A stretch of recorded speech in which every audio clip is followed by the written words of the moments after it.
Okay guys, so I'm here with Matt McKeever. We're currently at my place. We're not at the social lab, but we're doing some social lab stuff.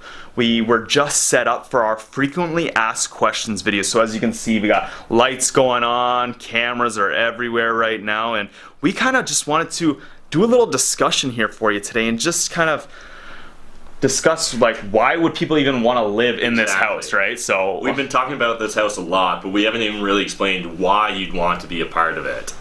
So, do you want to start off, Peter? Why would someone want to be a part of our house? So, for myself, on this whole YouTube journey is that it's hard. It's not the easiest thing to do. And when you have a team of people who are all focused on the same kind of goal, or they all have the same types of goals in life, like I know Matt here, he started up the London, Ontario Financial Independence, the LDN on Fire meetup group here in London, and just having a place where 30 to 40 people who have similar interests are meeting up, you network and you can pass on the skills and knowledge. Honestly, it's amazing what happens to you once you start surrounding yourself with like-minded individuals. Your knowledge just levels up so much faster than if you were by yourself. Lots of people find support and community online and forums and other websites, and that's a great source, but there's still something really special about person-to-person interaction in the real world. Yeah. And I think that that's a huge part of the value people are going to get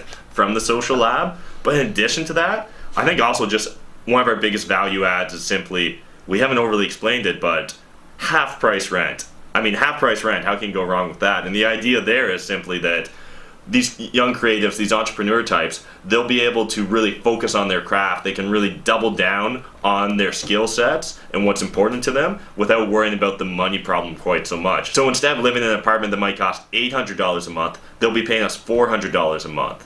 And that should really allow them to really just focus on their craft more. And I think that's really important.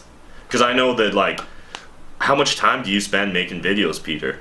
It takes a lot of time out of my day, so that's one of the reasons that I really wanted to see something like this come up in the world, because if I had something like this in the beginning of starting my YouTube journey where I could get half-price rent, I wouldn't have to be working 30 to 40 hours a week and then grinding on my YouTube channel. Yeah. I could be putting more effort into the things that I'm most passionate about. So I'm a YouTuber here in London, but I would love to see an artist come into this place. I'd love to see a musician come into this place, and they're focused on their own craft while they're just documenting their own journey in life. So we feel too that, let's say an artist does move into this place or a musician does move into this place. Now they're gonna have exposure on several different cameras, on several different social media platforms. So I only see this as benefiting everyone. Yeah, I think truly it's creating one of those win-wins, and those are my favorite kind of wins.